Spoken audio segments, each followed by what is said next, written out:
రోహిణి నిజస్వరూపం తెలుసుకొని ప్రభావతికి చెప్పిన కామాక్షి ట్విస్ట్ అయితే అదిరిపోయింది.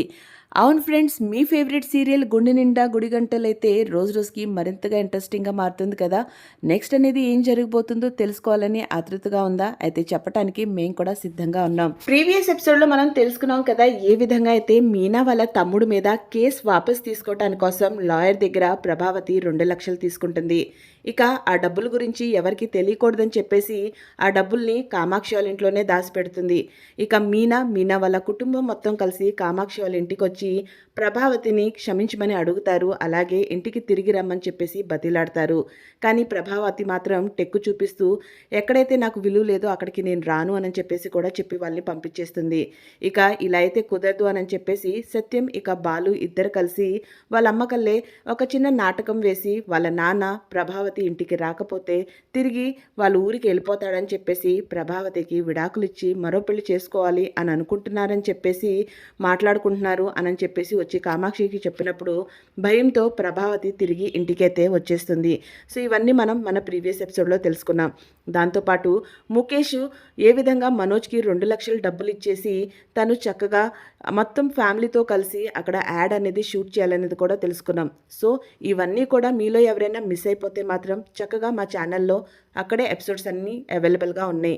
సో మీరు ఎటువంటి ఎపిసోడ్ కూడా మిస్ అవ్వకుండా మా ఛానల్లోకి వెళ్ళి అక్కడికి వెళ్ళి చక్కగా వాచ్ అయితే చేసుకోండి. ఇక మనం సీరియల్లోకి వెళ్దాం. ఇంట్లో ఉన్న వాళ్ళందరినీ చక్కగా తన షోరూమ్కి తీసుకెళ్తాడు మనోజ్.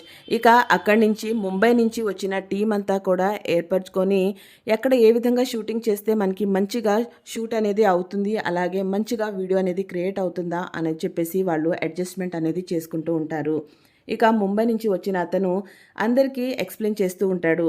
వాళ్ళు ఏం చేస్తారు అనంటే ఒక స్క్రిప్ట్ లాగా తయారు చేసి దాన్ని మన ప్రభావతికి అలాగే సత్యంకి చెప్తారు.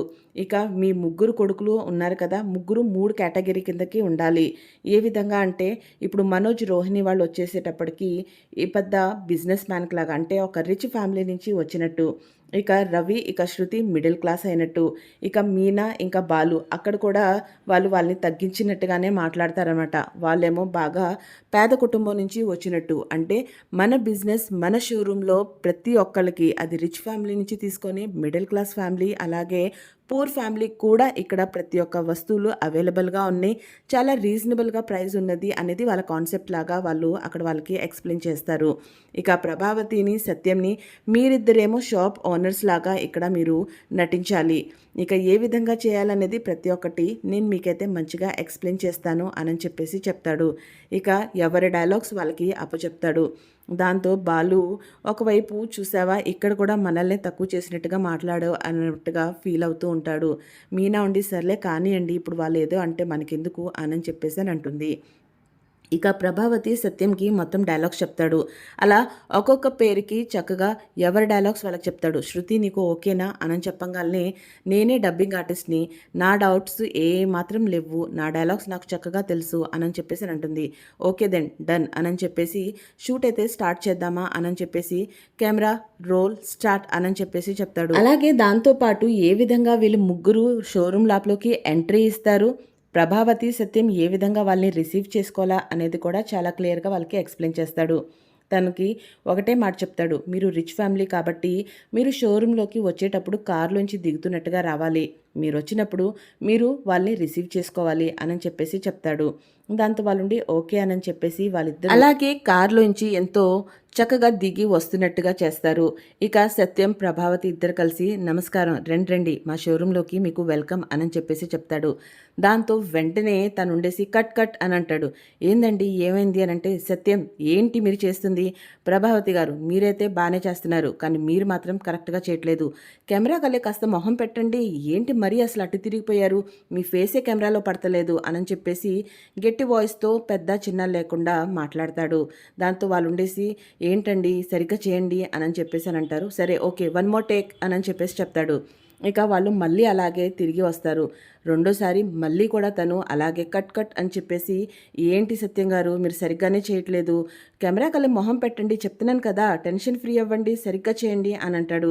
తను ఎప్పుడైతే ప్రతిసారి ఏకవచనంతో మాట్లాడటం, గట్టిగా అరవటం చేస్తుంటే వెనకాల నుంచి బాలుకైతే పిచ్చ కోపం అనేది వస్తూ ఉంటుంది. బట్ మీనా మాత్రం తను చేపట్టుకొని నొక్కుతూ ఆగండి ఆగండి అని చెప్పేసి తన్ని ఆపుతూ ఉంటుంది. ఇక ఓకే ఈసారి కరెక్ట్గా చేయండి, final take, okay camera action roll అని చెప్పేసి చెప్తాడు. అక్కడి నుంచి ప్రభావతి ఇక సత్యం నడుచుకుంటూ వెళ్తారు. ఎంట్రన్స్ నుంచేమో రోహిణి ఇక మనోజ్ కార్లో దిగుతారు. ఇక వాళ్ళిద్దరు రాగాల్నే మళ్ళీ కట్ చెప్తాడు. ఈసారి ఏమైందా అని చెప్పేసానంటే, ఈసారి సత్యం గారు ప్రభావతి గారు అందరు బాగా చేశారు. మనోజ్ ఏంటి నువ్వు రిచ్ ఫ్యామిలీ నుంచి వచ్చినవాడు, కాస్త డాషింగ్గా స్టైలిష్గా రావాలి అని చెప్పగానే, నువ్వెందుకు అంత డల్గా వస్తున్నావు అని చెప్పేసి అని అంటాడు. దాంతో తన దగ్గరికి వచ్చేసి, ఓకే స్టైలిష్గా రావాలా, ఆ మాట మీరు ముందు చెప్పలేదు కదా, ఇప్పుడు చూడండి అని చెప్పేసి అని అంటారు. ఇక ఓకే వన్ మోర్ టేక్ అని చెప్పేసి మళ్ళీ దాని తర్వాత వాళ్ళు స్టార్ట్ చేస్తారు. ఈసారిగా ఫైనల్గా మంచిగా చేస్తారు. Rohini you are done so well, చాలా బాగా చేసావు అని చెప్పేసి అని అంటాడు. ఇక వాళ్ళందరూ ఓకే వీళ్ళ షాట్ అయిపోయింది కదా అని చెప్పేసి ఇక మనోజ్ రోహిణిది షాట్ అయిపోయినాక వాళ్ళు పక్కకి వెళ్ళిపోతారు. ఇప్పుడు నెక్స్ట్ ఎంట్రీ రావాల్సింది శృతి ఇక అలాగే రవిది. వాళ్ళు middle class.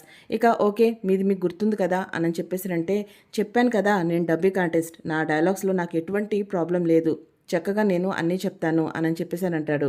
Okay then start అని చెప్పేసి మళ్ళీ వాళ్ళిద్దరిని బైక్లో రమ్మంటారు. మిడిల్ క్లాస్ కాబట్టి మీరు బైక్తో ఎంట్రీ ఇవ్వాలి అని చెప్పేసి అంటాడు. ఇంకా వీళ్ళిద్దరూ బైక్ తీసుకొచ్చి అక్కడ ఆపేసి లోపలికి ఎంట్రీ ఇస్తారు. మళ్ళీ ప్రభావతి ఇక తిను సత్యం ఇద్దరు కలిసి వాళ్ళకి వెల్కమ్ చెప్పడానికి వెళ్తారు. రండి మా షోరూంలో మీకు వెల్కమ్, మీకేం కావాలి అనగానే మళ్ళీ వెంటనే ముంబై నుంచి వచ్చిన అతను కట్ కట్ అని చెప్పేసి అరుస్తాడు.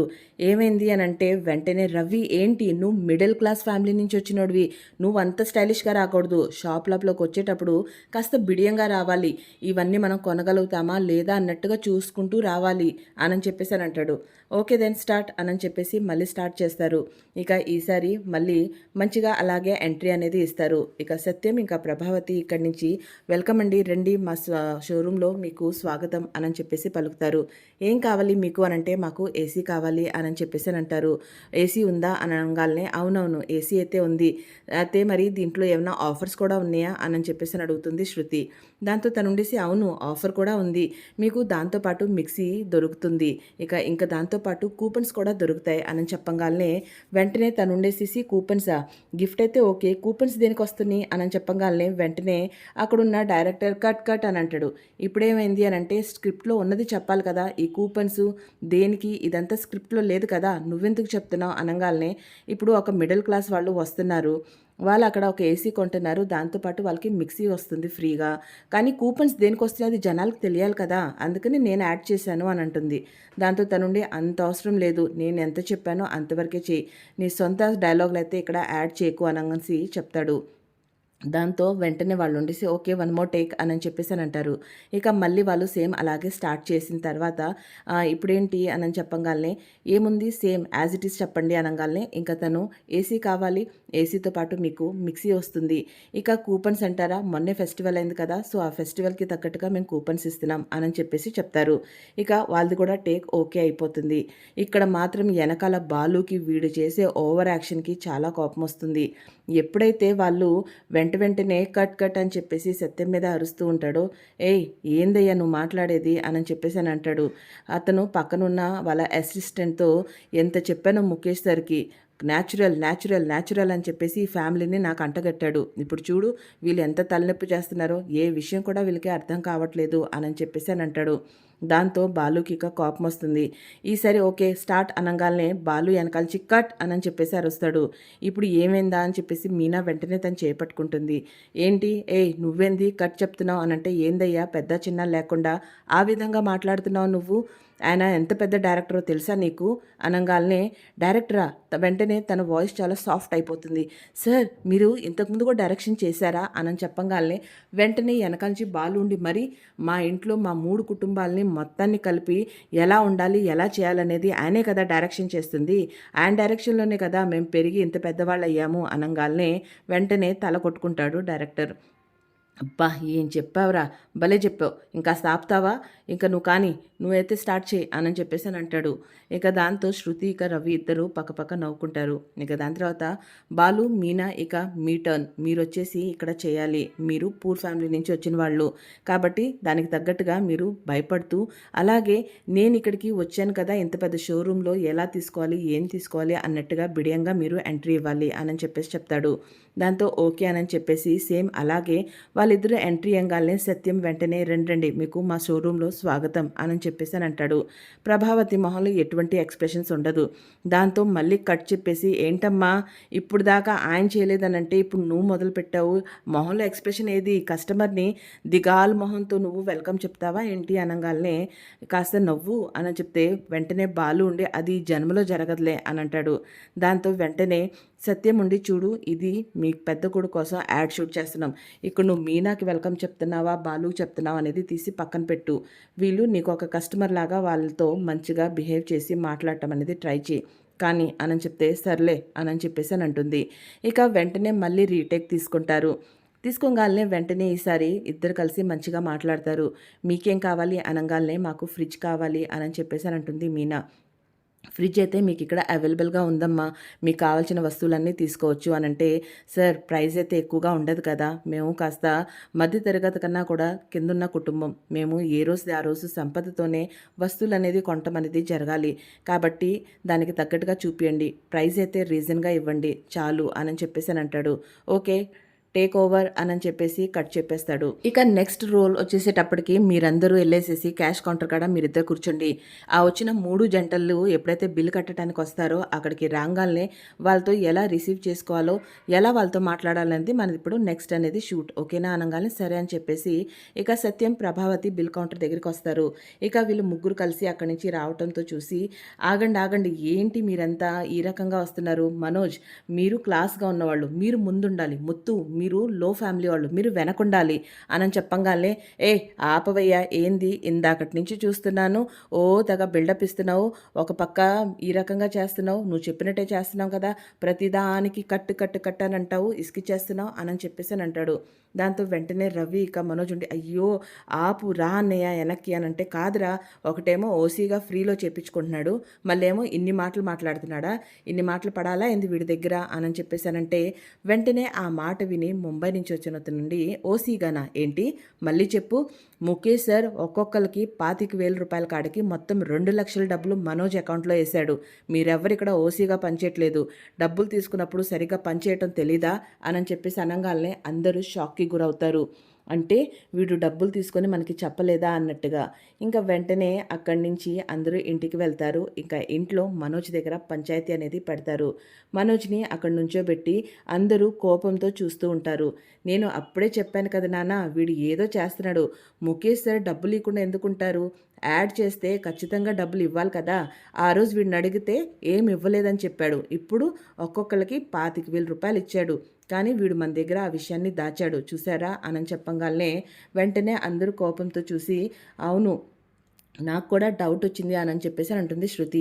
ఎందుకనంటే యాడ్ చేసేటప్పుడు ఖచ్చితంగా అక్కడ నటించే వాళ్ళకి డబ్బులు ఇస్తారు కదా, ఇప్పుడు మేము ఒక చిన్న డబ్బింగ్ చెప్తేనే మాకు డబ్బులు ఇస్తారు, మరి యాక్ట్ చేస్తే ఎందుకు ఇవ్వరు, నాకు డౌట్ వచ్చింది అని చెప్పేసి అని అంటుంది.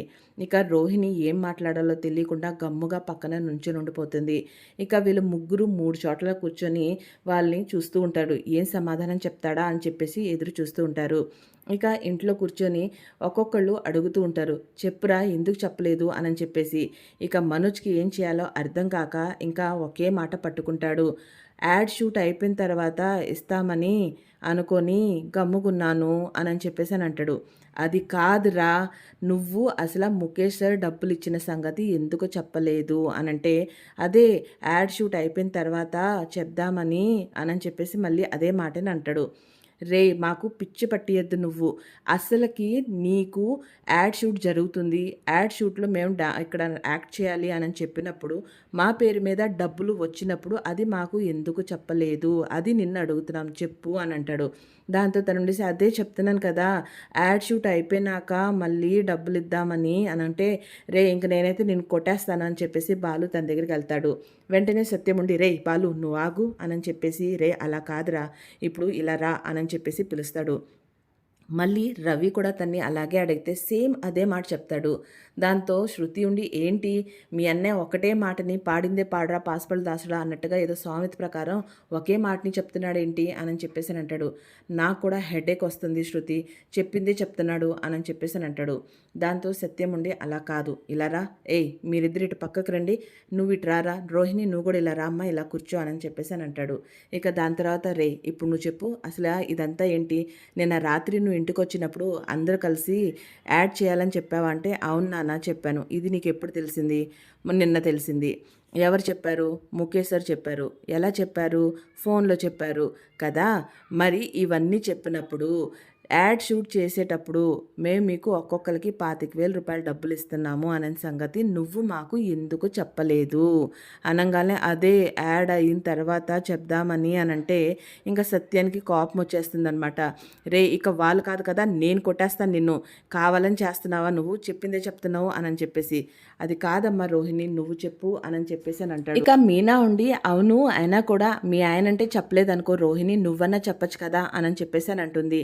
దాంతో వెంటనే సత్యం ఉండి అవునమ్మా రోహిణి ఈ విషయం నీకు కూడా తెలుసా, అతను డబ్బులు ఇచ్చిన సంగతి నీకు తెలుసా, తెలిసినప్పుడు నువ్వెందుకు చెప్పలేదు అనగానే రోహిణికి ఏం సమాధానం చెప్పాలో తెలియక తను కూడా సేమ్ మనోజ్ చెప్పినట్టుగానే చెప్తుంది. దాంతో శృతి ఉండి ఏంటి రవి మీ అన్నకి డబ్బింగ్ చెప్తున్నట్టుగా మీ అన్న చెప్పిందే చెప్తుంది ఏంటి మీ వదిన కూడా అని చెప్పేసి అని అంటుంది. దాంతో నాకు కూడా అదే అర్థం కావట్లేదు, అసలు వీళ్ళిద్దరు కలిసి తెగ పిచ్చి పట్టిస్తున్నారు అని చెప్పేసి. ఇంకా వాళ్ళు ఎంత అడిగినా సరే తను కావాలని తిప్పి తిప్పి ఒకే మాటని చెప్తాడు కానీ ఉన్న విషయం చెప్పనే చెప్పడు. తనకి డబ్బులు ఇచ్చిన సంగతి తను ఇవ్వకూడదు అనుకున్న సంగతి మాత్రం బయట పెట్టడు. ఇక వెంటనే రవి ఉండి నాన్న ఇంకా చాలు, వీడైతే కంప్లీట్గా యాక్టింగ్ చేస్తున్నాడు, వీడు నటిస్తున్నాడు, నటించడం కాదు కదా జీవించేస్తున్నాడు, వీడు కావాలని చెప్పట్లేదు మనకి అని చెప్పేసి అని అంటాడు. దాంతో వెంటనే తన నుండి ఇవన్నీ కాదు, వెంటనే ఎవరికి ఎంత అయితే డబ్బులు ముఖేష్ సార్ ఇచ్చారో వెంటనే ఎవరి డబ్బులు వాళ్ళకి ఇచ్చేసేయి అని చెప్పేసి అని అంటాడు. ఇక అందరు కలిసి ఫోన్ తీసుకొని నుంచుంటారు. ఇక వాడు మాత్రం ఆహా ఆహా అంటే రోహిణికి కోపం వచ్చి తన జేబులోంచి ఫోన్ తీసేసి ఒక్కొక్కరికి 25,000 ఫోన్పే చేసేస్తుంది. ఇక వెంటనే ప్రభావతి కల్లే ఉండేసి ప్రభా నువ్వు కూడా తీసుకో అనగానే ఎందుకు అమ్మకి ఇవ్వను అంటే ఎందుకు ఇవ్వవు అని చెప్పేసి అని అంటాడు.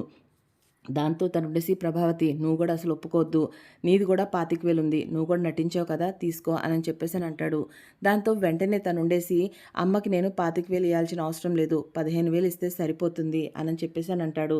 దాంతో మళ్ళీ అందరూ షాక్ అయ్యి ప్రభావతి కల్లి చూస్తారు. ప్రభావతి ఏమో వెనక తిరిగి మనోజ్ కల్లి చూసి ఏందిరా నువ్వు అన్నట్టుగా చూస్తుంది. ఇక తను ఉండేసి ఎందుకు మీ అమ్మని చెప్పేసి మీ అమ్మకి తగ్గిస్తున్నావా, ప్రభావతి అస్సలు ఒప్పుకోవద్దు, నువ్వు నటించిన దానికి నీకు కూడా కంప్లీట్గా 25,000 రూపాయలు తీసుకోవాల్సిందే అని చెప్పేసి అని అంటాడు. దాంతో వాడు ఉండి నేను ఆల్రెడీ అమ్మకి రాత్రే 10,000 రూపాయల డబ్బులు ఇచ్చేశాను అని చెప్పేసి అని అంటాడు. దాంతో ఇంకా తనకి కోపం వస్తుంది. ఇంకా వెంటనే ప్రభావతి దగ్గరికి వెళ్ళి ఏంటి వాడు రాత్రే నీకు డబ్బులు ఇచ్చాడా, మరి వాడు నీకు రాత్రే డబ్బులు ఇచ్చినప్పుడు ఆ విషయం నువ్వు ఎందుకు నాకు చెప్పలేదు అని చెప్పేసి సత్యం అడుగుతాడు. ఇక దాంతో ఏం చేయాలో అర్థం కాక అది యాడ్ అయిన తర్వాత ఇంకా తను కూడా వాడు బాట పట్టంగానే మీరు ఈ జన్మకి మారరు ఇంకా అని చెప్పేసి ఎటోలటు వెళ్ళిపోతారు. ఇక వెంటనే మనోజ్ కలే చూసి ఏరా నాకు కూడా నువ్వు అబద్ధం చెప్తావా, నాకు నీ దగ్గర నుంచి 10,000 ఇస్తున్నట్టు చెప్పావు కానీ ముఖేష్ గారు ఇచ్చారనే సంగతి చెప్పనే చెప్పలేదు, అసలు ఈ జన్మకి మారవరా అని చెప్పేసి వాడిని లాగి ఒకటి కొట్టి అక్కడి నుంచి వెళ్ళిపోతుంది.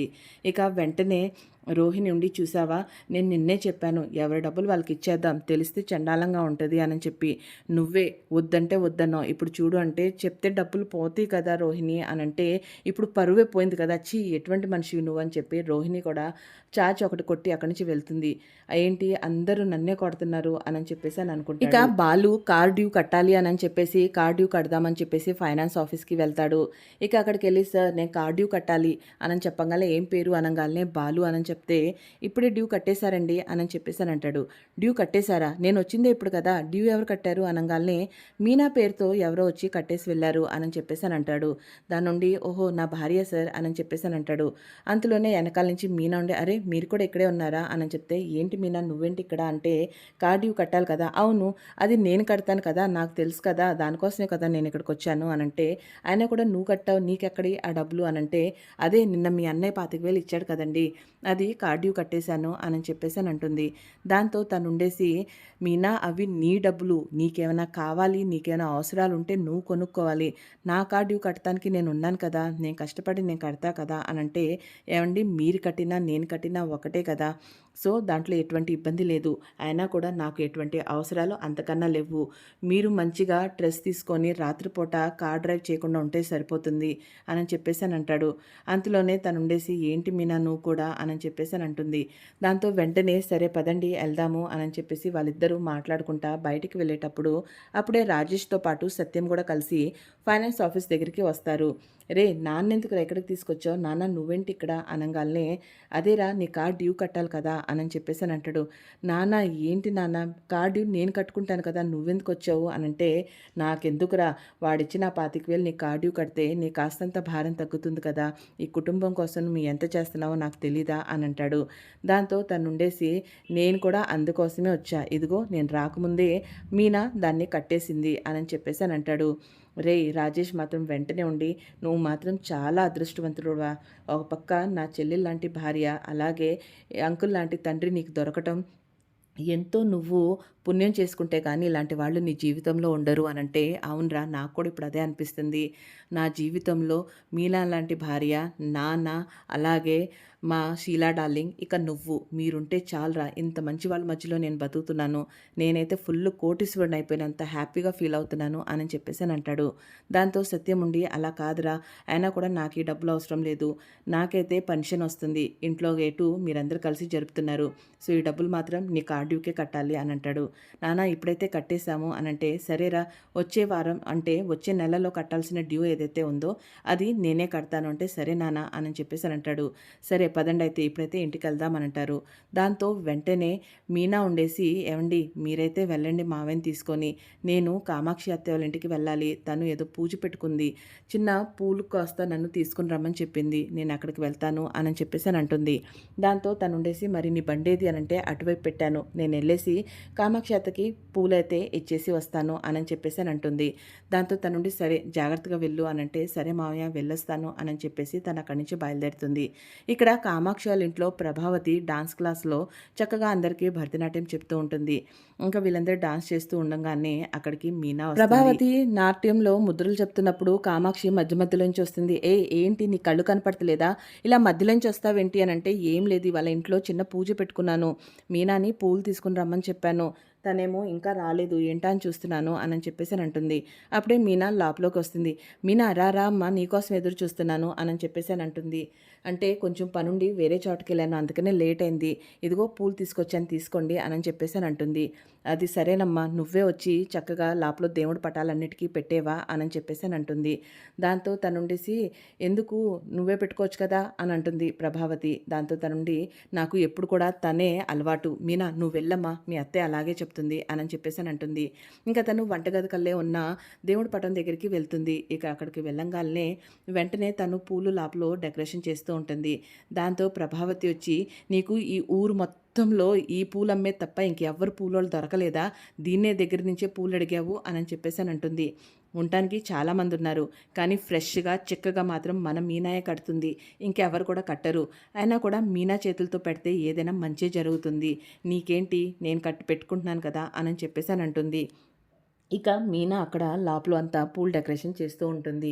ఇక అంతలోనే సర్లే ఆమె చక్కగా కట్టిన దానికని నీట్గా తెచ్చిన దానికి ఏదైనా గవర్నమెంట్ అవార్డు ఇస్తుందా ఏంది? నువ్వు సరే తను సరే నాకెందుకులే అని చెప్పేసి మళ్ళీ తను డాన్స్ క్లాస్లోకి వెళ్ళి డాన్స్ చెప్తూ ఉంటుంది. అక్కడికి వెళ్ళి డాన్స్ చెప్పంగానే అక్కడికి ఒక ఆమె వస్తుంది. ఎవరేమి అనంగానే ఆ డాన్స్ క్లాస్లో ఉన్న లవర్స్ వాళ్ళ అమ్మాయి అన్నమాట. తను అక్కడికి వచ్చేసి, నేనండి వీళ్ళ అమ్మని అనంగానే, అవునా రండి అని చెప్పేసి తన్ని లోపలికి పిలుస్తుంది. అవును మీ గురించి తను చాలా బాగా చెప్పింది. మీరు చాలా బాగా నాట్యం చేస్తారని, చాలా మంచిగా మీరు నాట్యం చెప్తారు అని చెప్పేసి ఎప్పుడు చూసినా మీ గురించే చెప్తూ ఉంటుంది అనేసి. అవును నాకు కూడా మీ గురించి చెప్పింది. మీరేదో శారీ బిజినెస్ చేస్తారంట కదా అని చెప్తే, అవునండి ఇక్కడి నుంచి వెళ్తూ వెళ్తూ మీకు కూడా ఆ శారీస్ చూపిద్దామని ఇక్కడికి వచ్చాను అనంటే, వెంటనే వాళ్ళు ఉండేసి, ఓకే మీ అందరికీ బ్రేక్ వెళ్ళండి కాసేపు రెస్ట్ తీసుకోండి అని అంటారు. కానీ వాడు మాత్రం అక్కడే నుంచుంటాడు. ఓహో! నా కాబోయే అత్తగారు వచ్చారా అని చెప్పేసి అక్కడ నుంచుంటాడు. ఇక దాని తర్వాత తిను వాళ్ళ అమ్మాయి గురించి పొగుడుతుంటుంటే వాడు మధ్యలో దూరుతూ ఉంటాడు. రేయ్ నీకెన్నిసార్లు చెప్పాలి, తను నన్ను అడుగుతుంది, నేను సమాధానం చెప్పుకుంటా, నువ్వు ఇక్కడి నుంచి వెళ్తావా అని చెప్పేసి అని అంటుంది. ఓకే మాస్టర్ వెళ్ళిపోతున్నా అని చెప్పేసి వెళ్ళిపోతాడు. ఇక ఇక్కడ ఏం కూర్చొని ఒక్కొక్క చీర తీసి మొత్తం ప్రభావతి మీద వేసి, ఈ కలర్ మీకు చాలా బాగుంటుంది, ఈ బ్లూ రంగు అయితే ఇంకా అదిరిపోతుంది అని చెప్పేసి అని అంటుంది. ఇక ఒకటి gold and white colour sari తీసి, ఇది వేరే వాళ్ళు వేసుకుంటే మాత్రం చాలా డల్గా ఉంటుంది, బట్ మీ మీద మాత్రం చాలా బాగుంది అని చెప్పేసి అని అంటుంది. ఇక కామాక్షి ఉండి ఆహా ఎంత చక్కగా ఫ్రీగా వచ్చి ఇక్కడికి కూర్చొని మంచిగా బిజినెస్ చేసుకుంటుంది, ఈ పిచ్చి మొహదానికి తెలియట్లేదు ఏందో అని అనుకుంటా ఉంటుంది. ఇంకా వెంటనే మీకు ఈ 3 శారీస్ సూపర్గా ఉంటాయి, ఈ 3 శారీస్ తీసుకోండి అని చెప్పేసి అని అంటుంది. దాంతో ప్రభావతి ఉండి 3 శారీస్ ఎందుకులేండి, ఈ 2 చాలంటే, అయ్యో లేదు మాస్టర్ ఇది కూడా మీకు చాలా బాగుంది తీసుకోండి అని చెప్పేసి అని అంటుంది. దాంతో తనుండి సరే మరైతే ఈ 3 శారీస్ ఎంత అని చెప్పి అడగంగానే, అయ్యో మీరు మా అమ్మాయి మాస్టరు, మీ దగ్గర ఎక్కువ తీసుకుంటానా, ఎక్కువ ఏం తీసుకోనండి, ఈ 3 చీరలు కలిపి కేవలం 19,000 అని చెప్పేసి అని అంటుంది. ఏంటి 19,000 అనగానే కామాక్షి బాగా తిక్క కుదిరింది, ఇలాగే జరగాలి అని చెప్పేసి అని అనుకుంటుంది. ఇక మరోవైపు మీనా చక్కగా అన్ని డెకరేషన్ చేసేసి, సరే అత్తయ్య ఇకైతే నేను వెళ్తున్నాను, ఆంటీ పెట్టేశాను మీరు ఒకసారి చూసుకోండి అని చెప్పేసి అని అంటుంది. దాంతో తనుండేసి సరేనమ్మా అక్కడంతా మంచిగా ఏర్పాటు చేసి పెట్టావు కదా అంటే, అవును అని చెప్పేసి అని అంటుంది. సరే అలా అయితే అని చెప్పేసి మీనా అక్కడి నుంచి వెళ్ళిపోతుంది. ఇక తను మాత్రం డబ్బులు తీసుకుని రమ్మని చెప్పేసి చెప్తుంది. వెళ్ళి డబ్బులు తీసుకునిరా అని కామాక్షికి సైక్ చేస్తే, కామాక్షి ఎక్కడైతే మీనా పూలంతా డెకరేషన్ చేసిందో ఆ పక్కనే వంటగదిలోకి వెళ్ళి తను అక్కడి నుంచి పోపు డబ్బా ఓపెన్ చేసి చూస్తుంది. దాంట్లో డబ్బులు కనపడవు. దాంతో కామాక్షికి ఏమాత్రం కూడా కాళ్ళు చేతులు ఆడవు, ఏం చేయాలో అర్థం కాదు. ఏందా ఇక్కడే కదా డబ్బులు పెట్టాను ఎక్కడికి వెళ్ళినాయా అని చెప్పేసి చూస్తూ ఉంటుంది. వెంటనే ప్రభావతి ఉండి కామాక్షి ఎంతసేపు డబ్బులు తీసుకునిరా అని చెప్పేసి అని అంటుంది. దాంతో తనుండి ఒకసారి నువ్వే ట్రావా వదినా అని చెప్పేసి పిలుస్తుంది. ఇక తను అక్కడికి రాగానే డబ్బులు కనపడతలేదు, దీంట్లో పెట్టాను అంటే, ఏం మాట్లాడుతున్నావు, 1 2 లక్షలు ఏంటి సరిగ్గా చూడు, ఇక్కడే పెట్టావా అంటే, ఇక్కడే పెట్టాను కనపడతలేదు అని చెప్పేసి అని అంటుంది. దాంతో ఇప్పుడే కదా మీనా ఇక్కడి నుంచి వెళ్ళింది అని చెప్పేసి వెంటనే ప్రభావతికి ఆలోచన వస్తుంది. కానీ మీనాకి డబ్బుల సంగతి తెలియని సంగతి కామాక్షికి తెలుసు. దాంతో వెంటనే తనుండేసి ఇది మీనా చేసిన పనే అయి ఉంటుంది అన్నట్టుగా వెంటనే ప్రభావతి అనుకుంటుంది. దాంతో కామాక్షి మీనా అలాంటిది అమ్మాయి కాదు కదా, తను అసలు అలాంటి పని చేయనే చేయదు, కానీ ఇక్కడ డబ్బులున్న సంగతి రోహిణికి కూడా తెలుసు కదా అని చెప్పేసి వెంటనే అనుకుంటుంది. సో ఫ్రెండ్స్, ప్రభావతి మీనా మీద వెంటనే నేరం మోపుతుంటే కామాక్షికి రోహిణికి ఈ విషయం తెలిసిన సంగతి వెంటనే ప్రభావతికి తెలియజేస్తుందా, ఇక రోహిణి నిజస్వరూపం బయటపడిపోతుందా? తెలుసుకోవాలనంటే మా ఛానల్ని సబ్స్క్రైబ్ చేసుకోండి, పక్కనే ఉన్న బెల్ ఐకాన్ని ప్రెస్ చేసి ఆల్ అని క్లిక్ చేయండి. దాంతో రేపు జరగబోయే ఎపిసోడ్ ముందుగానే మీ దగ్గరికి నోటిఫికేషన్ రూపంలో వచ్చేస్తుంది. మీ ఫేవరెట్ సీరియల్ గుండె నిండా గుడిగంటల్లో నెక్స్ట్ అనేది ఏం జరగబోతుందో ముందే మీరు తెలుసుకుంటారు. మీకు కానీ వీడియో నచ్చినట్లయితే తప్పకుండా లైక్ చేయండి, మీ యొక్క చిన్న లైక్ మాకెంతో ప్రోత్సాహాన్ని కలిగిస్తుంది. Thank you so much, friends.